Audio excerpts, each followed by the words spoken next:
আল্লাহ তাআলার হুকুম হয়ে যাবে, মালাকাল মউত আজরাইল আলাইহিস সালাম আপনার আমার রূহ টান মেরে যখন বের করে নিয়ে যাবে, ভাই বলেন বন্ধু বলেন কেউ তো কারো আপন না। ওই অন্ধকার কবরে রাখার জন্য সকলেই হয়রান পেরেশান হবে, আপনাকে আমাকে ওই অন্ধকার কবরে রাখার জন্য। কথা বলেন ঠিক কিনা? দেখবেন ভাইয়েরা আমার, যখন আপনার আমার এই অন্তরে, আমার ভাইয়েরা আপনার আমার যখন রূহ থাকবে না এই শরীরের ভেতরে, আপনাকে আমাকে অন্ধকার কবরে রাখার জন্য আত্মীয় স্বজন বলেন, যাই বলেন, পাড়াপড়শি বলেন, সকলে মিলে একটা কথাই বলবে, এই লাশটা বেশিক্ষণ রাখা যাবে না। ওই অন্ধকার কবরে রাখার জন্য সকলেই তাড়াহুড়া করতে থাকবে। কথা বলেন ঠিক কিনা? কেউ দৌড়া যাবে ঝোপের কাঁচা বাঁশ কাটতে, কেউ দৌড়া যাবে অন্ধকার কবর খুঁড়তে, কেউ যাবে গরম পানি করতে, কেউ বা যাবে মাইকিং করতে, এভাবে কেউ যাবে দোকানে কাফনের কাপড় আনতে। ও আমার ভাইয়েরা, সকলে আপনাকে আমাকে অন্ধকার কবরে রাখার জন্য হয়রান পেরেশান হয়ে যাবে। কেউ কিন্তু এই কথা বলবে না, এই লাশটা আরো কয়েকদিন, এই নতুন ঘর দেওয়া হয়েছে, নতুন ঘরে নতুন খাটও আছে, খাটের মধ্যে শোয়া রাখি, এক সপ্তাহ পরে কবরে শোয়া দিব, এই কথা কেউ বলবে নাকি? এই কথা কেউ বলবে না। সকলে শুধু একটা কথাই বলবে, এই লাশটা বেশিক্ষণ রাখলে পচিয়া গন্ধ বের হয়ে যাবে। আমার ভাইয়েরা, আপনাকে আমাকে আর দুনিয়ায় কেউ রাখতে চাবে না, সবাই বলবে তাড়াহুড়া করতে হবে, লাশটা বেশিক্ষণ রাখলে পচিয়া দুর্গন্ধ বের হয়ে যাবে। কথা বলেন ঠিক কিনা? আজকে তো আমরা ভাইয়েরা আপন আপন বলতেছি, বলি অমুক আমার আপন জন, তমুক আমার আপন জন, আসল আপনের তো কোনো এ খবর নিলাম না। ঠিক না? আপন আপন বলছো রে মন, আপন তোমার কেহই নয়, কবরেতে যাইয়া দেখো আপন তোমার কে বা হয়। কথা বলেন ঠিক কিনা? এই আমার ভাইরা, আজকে আমরা মুসলমান দাবি করতেছি, কিন্তু কোরআন হাদিস অনুযায়ী জীবন করতেছি না, কোরআন হাদিস অনুযায়ী চলতেছি না। ও আমার ভাইয়েরা, আল্লাহ তাআলা কোরআনুল কারীম আমাদেরকে বেঁচে থাকার দলিল হিসাবে পাঠাইছেন, কিন্তু আমরা কোরআনের উপরে গুরুত্ব নাই, কোরআন আমল করতেছি না, আল্লাহ রসুলের হাদিস আমল করতেছি না। আল্লাহ রসুল বলেন, খায়রুকুম মান তাআল্লামাল কুরআন ওয়া আল্লামা, তোমাদের মধ্যে সর্বশ্রেষ্ঠ ওই ব্যক্তি যে ব্যক্তি নিজে কোরআন শেখে এবং অন্যকে শিক্ষা দেয়। সুবহানাল্লাহ। আল্লাহ তাআলার কাছে আমরা উত্তম হতে চাই কি চাই না? সবাই চাই। কারা কারা চাই? দুই হাত তুলে আল্লাহকে দেখা। লিল্লাহি তাকবীর। আল কোরআনের আলো, আল হাদিসের আলো, লিল্লাহি তাকবীর। আল্লাহ তাআলা সকলকে উত্তম হওয়ার তৌফিক দান করেন, বলেন আমিন। আমার ভাইয়েরা, কোরআন শিখতে হবে। যার অন্তরে কোরআন থাকবে তার তো কোনো ভয় নাই, তার তো কোনো চিন্তা নাই। যার অন্তরে কোরআন থাকবে না, ওই ঘরে শয়তান ওয়াসওয়াসা দিবে, ওই শয়তান ওই অন্তরে বসে থাকবে, ওই সব অন্তর হবে শয়তানের বসবাসের ঘর। কথা বলেন ঠিক কিনা? কোরআন শিক্ষা কর মুসলমান, কোরআন শিক্ষা কর, নভেল নাটক ছেড়ে দিয়ে আল্লাহর কোরআন পড়। যার সিনাতে আছে কোরআন নেই কোনো তার ডর। ঠিক না? যার সিনাতে আছে কোরআন নেই কোনো তার ডর। কোরআন ছাড়া হৃদয় খানি শয়তানেরই ঘর। কোরআন মোদের মাথার মুকুট, কোরআন মোদের মূল। আল্লাহর কোরআন ছেড়ো না ভাই, হারাবে দুকুল। ঠিক না? আল্লাহর কোরআন ছেড়ে দিলে দুনিয়াও হারাবে, আখিরাতও হারাবে। আমার ভাইয়েরা, যারা এই কোরআন আমল করেছে, যারা কোরআন মেনে চলেছে, তারা ধন্য হয়ে গেছে। কথা বলেন ঠিক কিনা? তারাই সম্মানিত হয়ে গেছে। আমার ভাইয়েরা, ছোট ছোট বাচ্চারা দেখবেন যখন কোরআনের হাফেজ হয়ে যায়, যখন তারাবির নামাজে ইমামতি করে, আমার ভাইয়েরা দেখবেন ওই কাতারে এমপি, মন্ত্রী, জজ, ব্যারিস্টার, ইঞ্জিনিয়ার থাকে কি থাকে না? আমার ভাইরা যখন দেখবেন কোরআনের হাফেজ সাহেব সালাম ফিরে নামাজ শেষ করে এমপি মন্ত্রী ডাক দেবে, ও হাফেজ সাহেব, ও বাবা আমার কাছে আসো। যখন হাফেজ সাহেব এমপি মন্ত্রীর নিকটে আসলো, এমপি মন্ত্রী ডাক দেবে, বলো ও বাবা রে, তোমার নামটা কি, তোমার বাবার নামটা কি, একটু পরিচয়টা দাও। ও আমার ভাইরা যখন এই কথা বলে, কোরআনের হাফেজ সাহেব বলতেছ, এমপি মন্ত্রী সাহেব আমার নাম হচ্ছে আব্দুল্লাহ, আর আমার বাবার নাম হলো আব্দুর রহমান। আমার বাবা একজন রিক্সা চালক, দিন মজুরি চাষা, ঠেলা গাড়িওয়ালা। যদি এই পরিচয় দেওয়া হয়, আমার ভাইরা এমপি মন্ত্রী কিন্তু এই ক্ষমতা নাই বলার, ও রিক্সাওয়ালার পু তুমি সামনে গেছো, ক্ষমতা আছে? কেন ক্ষমতা নাই? কারণ হলো ওই ছেলেটা একজন রিক্সা চালকের ছেলে হইতে পারে, ঠেলাগাড়িওয়ালার ছেলে হইতে পারে, ওই ছেলের অন্তরে আছে আমার আল্লাহ পাকের কোরআনুল কারীম। কথা বলেন ঠিক কিনা? যার অন্তরে আল্লাহর কোরআন থাকবে, ও আমার ভাইরা সেই হবে শ্রেষ্ঠ উত্তম। জোরে বলেন সুবহানাল্লাহ। কোরআনুল কারীম নাজিল করেছে আমার আল্লাহ। আল্লাহ পবিত্র কোরআনুল কারীমে ঘোষণা করে দিয়েছেন, ইন্না নাহনু নাযালনা যিকরা ওয়া ইন্না লাহু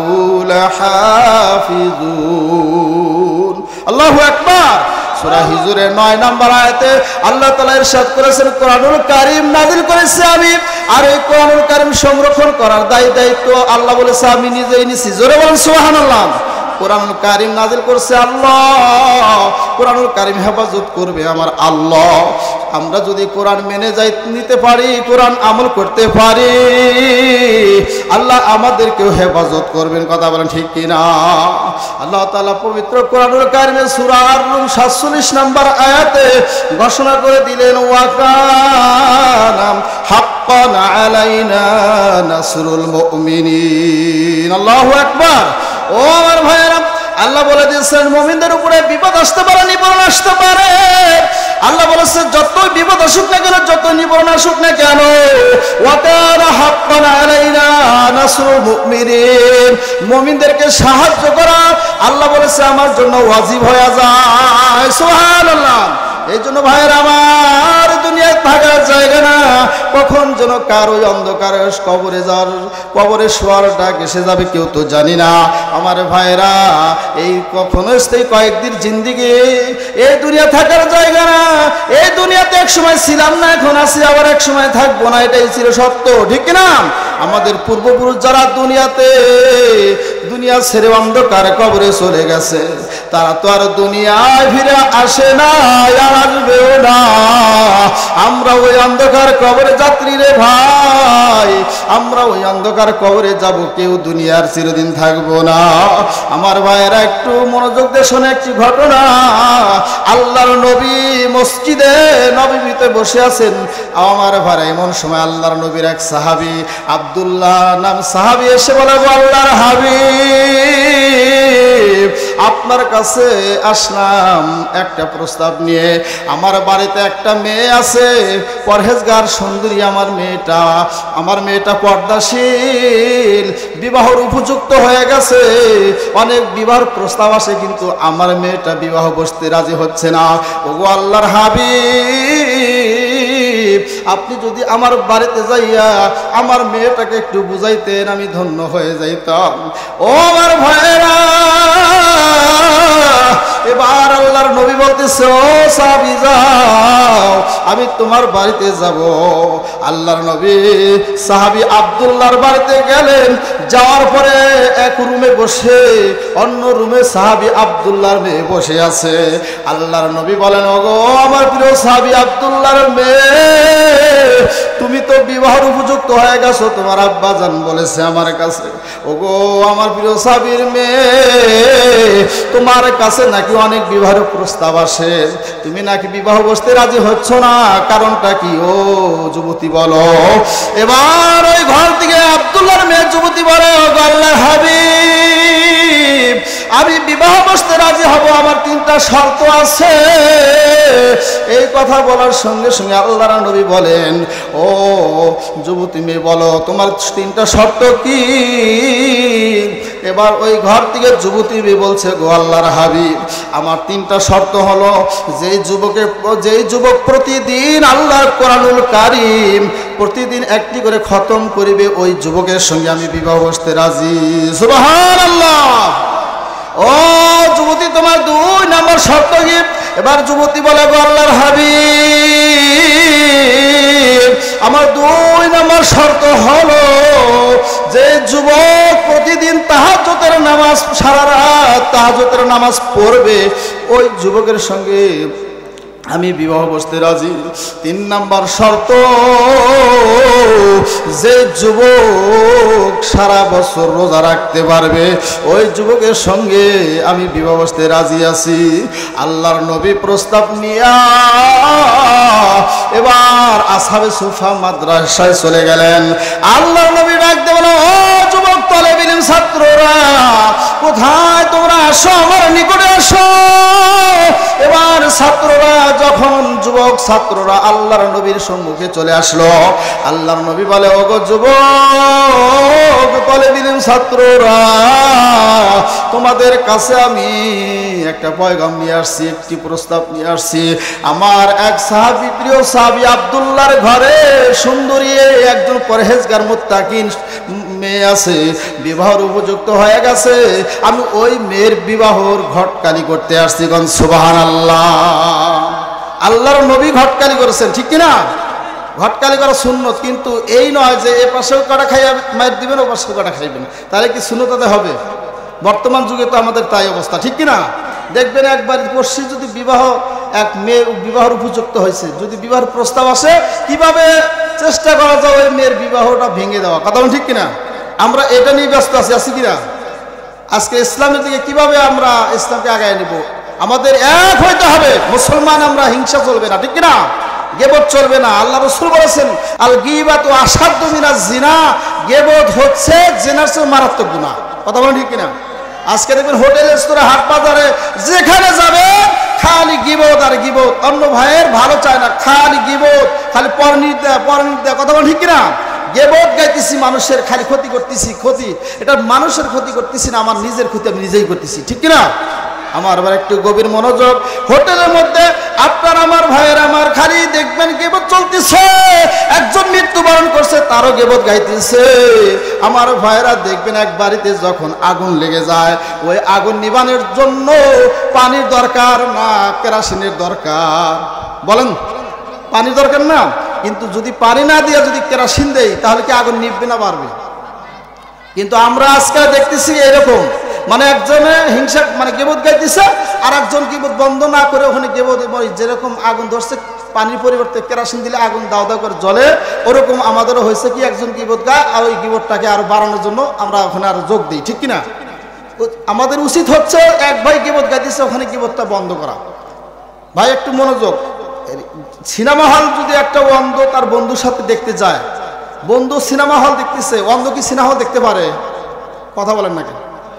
অন্ধ কিন্তু সিনেমা হল দেখতে পারতেছে না, কিন্তু আল্লাহর যদি গজব ওই সিনেমা হলে নাজিল হয়, ওই সিনেমা হলের উপরে যদি আল্লাহর গজব হয়, তাহলে কি ওই অন্ধ কি বাঁচবে? অন্ধ সহ ধ্বংস হয়ে যাবে, ঠিক কিনা? এখানে তো অন্ধ তো সিনেমা দেখে নাই, তারপরেও কেন ধ্বংস হলো? কারণ এটাই, ওটা হলো গজবের জায়গা, ঠিক কিনা?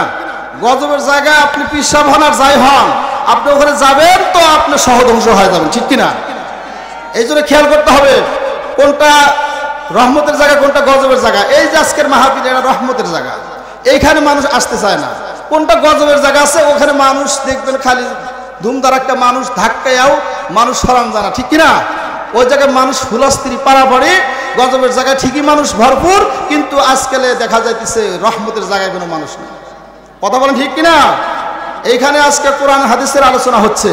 আল্লাহ রাসূল বলেন, যেখানে কোরআন হাদিসের আলোচনা হয় সেই জায়গাটা সাধারণ জায়গা নয়, ওই জায়গাটা হচ্ছে বেহেশতের বাগানে পরিণত হয়ে যায়। জোরে বলেন সুবহানাল্লাহ। আমার ভাইয়েরা একটু গভীর মনোযোগ, অল্প সময়ের মধ্যে আমি আলোচনা শেষ করে দেব। আমার ভাইয়েরা, এবার যখন আল্লাহর নবী যখন আসহাবে সুফা মাদ্রাসায় তালেব ইলম যুবকদেরকে এই প্রস্তাব দিলেন, এবার যুবকেরা বলতেছে ওগো আল্লাহর হাবিব, সামনে বসে আছিল মোটা সোটা যুবকেরা বলতেছে ওগো আল্লাহর হাবিব, মনে হয় ওই মেয়েটা বিবাহই বসবে না, তার কারণে এত কঠিন প্রস্তাব দিয়েছে, এত কঠিন শর্ত দিয়েছে, আমাদের পক্ষে সম্ভব নাই কঠিন শর্ত মানা। আমার ভাই একটু গভীর মনোযোগ।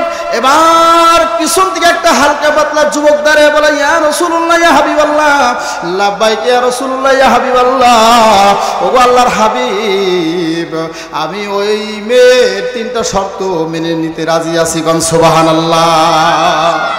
সামনে মোটা সোটা যুবকরা বলতেছে, ওই হালকা পাতলা যুবক বলতেছে আমরাও এত স্বাস্থ্যবান মোটা সোটা যুবক শক্তিশালী, আমরাই এই 3টা শর্ত মানতে মানে কঠিন মনে করতেছি, মেনে নিতে পারতেছি না, কঠিন মনে হচ্ছে। আর তুমি একটা হালকা পাতলা যুবক, তোমার ধাক্কা দিলে পড়ে যাবে, আর তুমি এই 3টা শর্ত কেমনে মানবে? এটা কেমন করে সম্ভব? আমার ভাইয়েরা, আল্লাহর নবী বলে যুবকরা খামোশ হয়ে যাও, হালকা পাতলা হোক আর যাই হোক সে তো রাজি হয়েছে। এবার ওই আব্দুল্লাহর মেয়ে যুবতীকে ওই হালকা পাতলা যুবকের সঙ্গে আমি বিবাহ দিয়ে দিব। কারণ সুবহানাল্লাহ। আল্লাহর নবী আব্দুল্লাহর বাড়িতে যাইয়া বলতেছ যুবতী, আব্দুল্লাহর মেয়েকে বলো গো যুবতী, আমি একটা ছেলে পেয়েছি, কিন্তু ছেলেটা হালকা পাতলা যুবক। এবার মেয়ে বলতেছ আল্লাহর হাবিব, ওগো আল্লাহর হাবিব, সে যুবক যদি হালকা পাতলা হয় কিন্তু শর্ত 3টা মাইনা নিছে, আমিও রাজি আছি। গণ সুবহানাল্লাহ। এবার আমার ভাইরা, আল্লাহর নবী ওই যুবকের সঙ্গে ওই আব্দুল্লাহর মেয়েকে বিবাহ দিয়ে দিলেন। এবার 1 সপ্তাহ ঘর সংসার হলো। কয় সপ্তাহ? 1 সপ্তাহ ঘর সংসার হওয়ার পর ওই যুবতী তার স্বামীর ঘর থেকে পায়ে পায়ে হেঁটে হেঁটে পর্দার সহিত আল্লাহর নবীর বাড়িতে চলে আসতেছেন। এবার আল্লাহর নবী লক্ষ্য করে দেখে ওই মেয়েটা আসতেছে। ওগো যুবতী, আমার প্রিয় সাহাবী আব্দুল্লাহর মেয়ে যুবতী, তোমার স্বামীর বাড়ি থেকে তুমি এখানে আসলাও কিসের জন্য? যুবতী বলে ওগো আল্লাহর হাবিব, আমি 3টা শর্ত দিয়েছিলাম, কিন্তু আমার স্বামী তো 3টা শর্ত একটা শর্ত মানে না। আমার ভাইয়েরা গভীর মনোযোগ, 3টা শর্তের একটা শর্ত মানে না। এবার আল্লাহর নবী এক সাহাবীকে বললেন যাও ওই যুবককে ধরে নিয়ে আসো। ওই যুবককে ধরে নিয়ে আসা হলো। যুবককে বলে আল্লাহর নবী বলতেছে, ও যুবক, তোমার স্ত্রী যে তোমাকে 3টা শর্ত দিয়েছিল, তুমি নাকি একটা শর্ত মানো না। এবার যুবক বলতেছে গো আল্লাহর হাবিব, আমি মিথ্যা বলবো না, আমার স্ত্রী 3টা যে শর্ত দিয়েছিল, 3টা শর্ত আমি 3টাই আমল করতেছি। বলেন সুবহানাল্লাহ। আল্লাহর নবী বলে যুবক, কিভাবে তুমি 3টা শর্ত আমল করো বলো? বলতেছে গো আল্লাহর হাবিব, একদিন মাহফিলের মধ্যে আপনি মসজিদে নববীতে বসে বলছিলেন, যেই যুবক, যেই ব্যক্তি আল্লাহর কোরআনুল কারীম থেকে সূরা ইখলাস অর্থাৎ কুল হুয়াল্লাহু আহাদ আল্লাহুস সামাদ লাম ইয়ালিদ ওয়া লাম ইউলাদ ওয়া লাম ইয়াকুল লাহু কুফুয়ান আহাদ মুখস্থ আছে না নাই? এই সূরাটা আউযুবিল্লাহ বিসমিল্লাহ সহ করে 3বার পাঠ করবে, আল্লাহ তাআলা পূর্ণ কোরআনুল কারীম খতম করা একটি সওয়াব দান করে দিবেন। ওগো আল্লাহর হাবিব, সেই দিন থেকে আমি এটা আমল করতেছি। এবার ওই যুবকের স্ত্রী বলে, ওগো আল্লাহর হাবিব, আমি সাক্ষী আছি আমার স্বামী এটা আমল করে। এরপরে 2 নাম্বার শর্তটা ছিল সারা রাত তাহাজ্জুদের নামাজ। যুবক বলতেছেন, ওগো আল্লাহর হাবিব, আপনি বলছিলেন যেই ব্যক্তি পবিত্র ইশারা নামাজ জামাতের সাথে পড়বে, এরপরে ফজরের নামাজ জামাতের সাথে পড়বে, ওই ব্যক্তিকে সারা রাত তাহাজ্জুদের নামাজের সওয়াব দেওয়া হবে। সেই দিন থেকে আমি তো ইশার নামাজ জামাতের সাথে পড়তেছি, ফজরের নামাজও জামাতের সাথে পড়তেছি, ঠিক না? কিন্তু আজকাল দেখা যায় নামাজ পড়ি তো নাই, মুসলমান দাবি ঠিকই করতেছি। সংক্ষিপ্ত বলে যাই ভাইয়ের আমার। এবার 3 নাম্বার শর্তটা ছিল, ওগো আল্লাহর হাবিব, আপনি বলছেন পবিত্র মাহে রমজান মাসের একটি মাস রোজা রাখার পর রমজান মাসের পরের মাস শাওয়াল মাস, ওই শাওয়াল মাস আরবি মাসে শাওয়াল মাসে যে ব্যক্তি 6টা রোজা রাখবে, কয়টা? 6টা রোজা রাখবে, ওই ব্যক্তিকে আপনি বলছিলেন সারা বছরের রোজার সওয়াব দেওয়া হবে। ওগো আল্লাহর হাবিব সেদিন থেকে আমি এই আমলটাও করতে আসি। এবার আল্লাহ নবী বলে, ওগো যুবক যুবতী যাও, তাহলে আমি দোয়া করতেছি তোমরা আমল করো, তোমাদের ঘরে যেন আল্লাহর রহমত নাজিল হয়। ও আমার ভাইরা, আজকাল যদি আমরাও এরকমভাবে আমল করতে পারি, স্বামী স্ত্রী মিলে মহব্বতে থাকতে পারি, তাহলে দেখবেন আমাদের ঘরে আল্লাহর রহমত বরকত নাজিল হবে। বলেন সুবহানাল্লাহ। সংক্ষিপ্ত আলোচনা যেহেতু, যাই হোক, এতক্ষণ আপনাদের মাঝে আমি কিছু কথা বললাম, ভুল ত্রুটি ক্ষমা দৃষ্টি দেখবেন, আপনাদের এলাকার সন্তান। তো আমি আপনাদের সকলের জন্য দোয়া করব, আমাদেরকে আল্লাহ তাআলা সকলকে এই জন্য মৃত্যুর সময় ঈমান নিয়ে কবরে যাওয়ার তৌফিক দান করেন। সকল মিলে আল্লাহুম্মা আমিন। ওয়া আখিরু দাওয়ানা মা আলাইনা ইল্লাল বালাগ। আসসালামু আলাইকুম ওয়া রাহমাতুল্লাহি।